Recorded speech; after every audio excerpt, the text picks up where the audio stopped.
This video is sponsored by Audible, home to the widest selection of digital audiobooks, including bestsellers, new releases, exclusives, and much more. On with the video. Batman v Superman: Dawn of Justice may be dividing both fans and critics alike, but one thing everyone agrees on is that there's a whole lot of Easter eggs and references and nods to the world of the comic books, the future of the DC universe, minor and major characters, plus a whole lot more. Now, everything I point out here ranges from obscure to blindingly obvious. Like, everyone knows that the armored bat suit is based on the version from The Dark Knight Returns, but if I don't say that, 100 people will yell at me in the comments. And then I'll have an emotional breakdown, similar to how Batman does to when he hears the name Martha. Oh yeah, spoiler alert. Spoiler alert for Batman v Superman: Dawn of Justice, the movie. First up, let's talk about this film's connections to The Dark Knight Returns. Did you know that the armored batsuit is the same batsuit from the comic? What a crazy thing. A lot of the dialogue is also lifted right from there. I'm not going to go through all of it, but an example of this is Batman's confrontation with KG Beast, who he actually has murdered in the comics before. I mean, it was retconned, but it did happen. But the words he says in this movie are verbatim. We also get Pearl's breaking with the death of his parents, the Man of Steel getting depowered by a nuke, and also getting hit in the face with kryptonite. There's sonic blasts to slow him down, and Batman perched up on high with a rifle. Alfred also makes the same crack at Bruce Wayne for an empty wine cellar as he's seen drinking. Something he does do in that graphic novel and then quits. Now perhaps he also quit in the movie. I don't know, we didn't see it. If he did, it would have been right before that Rocky-style training montage. You're the best around. Nothing's gonna ever keep you down. You're the best around. Nothing's gonna ever keep you down. You're the best around. Nothing's gonna ever keep you down.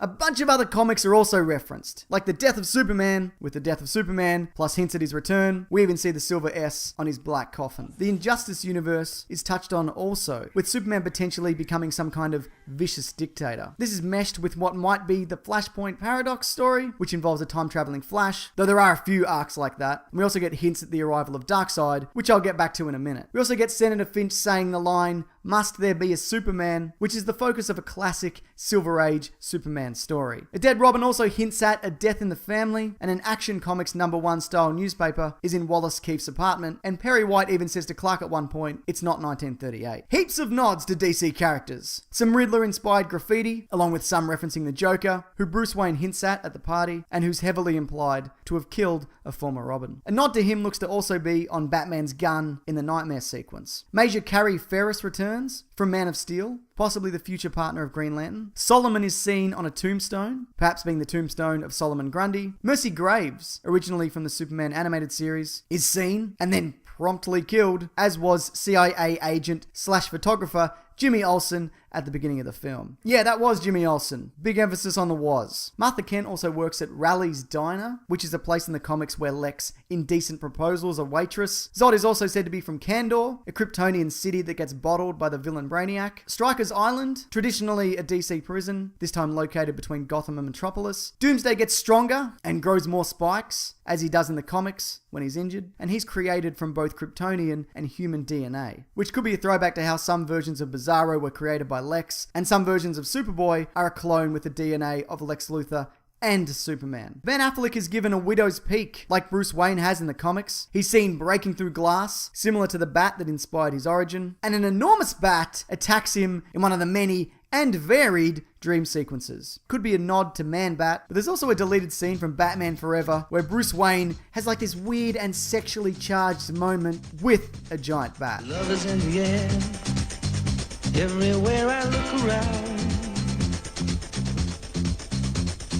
Love is in the...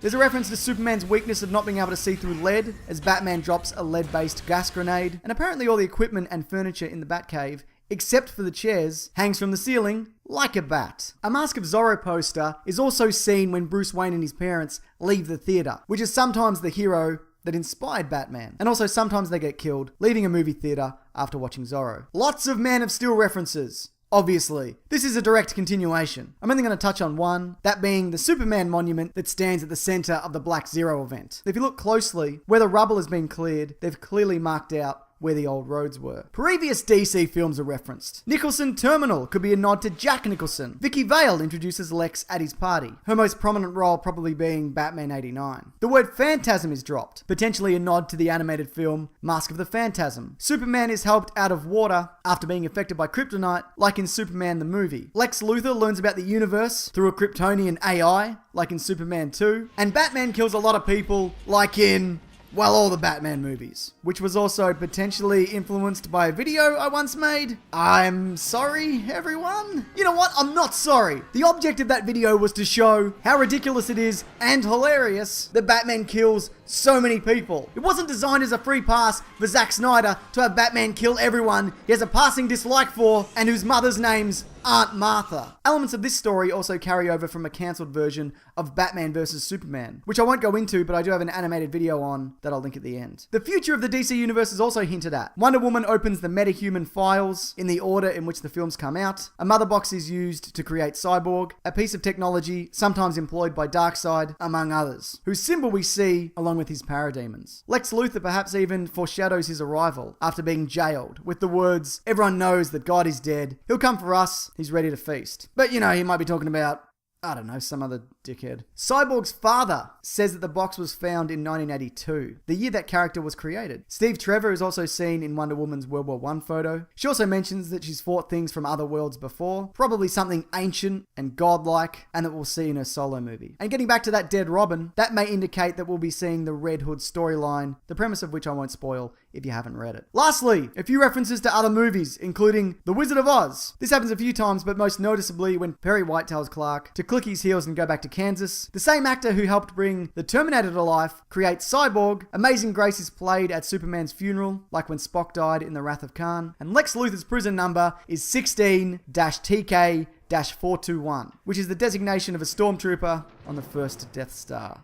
TK421, why aren't you at your post? One that Han Solo or Luke killed. Yeah, he's dead. Everybody in Star Wars is a murderer. Alright, let's do the ad for this YouTube video. Audible is offering everyone watching this a free 30-day trial membership. If you go to audible.com/Sunday and browse the over 180,000 audio programs. It actually says 200,000 on the website. You know, they really need to update this. Come on, Audible, I'm doing your job for you here. But yeah, you can download a free title of your choosing and start listening. It's that bloody easy. Now, like I said, over 200,000 audio programs from leading audiobook publishers, broadcasters, entertainers, magazines, newspapers, and business information providers. Now, I'm going to recommend the book called The Caped Crusader, Batman and the Rise of Nerd Culture. It is a fantastic read. I mean, listen, it chronicles Batman's journey from his inception and the influences that created him and what he's had on pop culture. It's really interesting and funny and a real good time. But if that's not really your speed, maybe you could check out the audio drama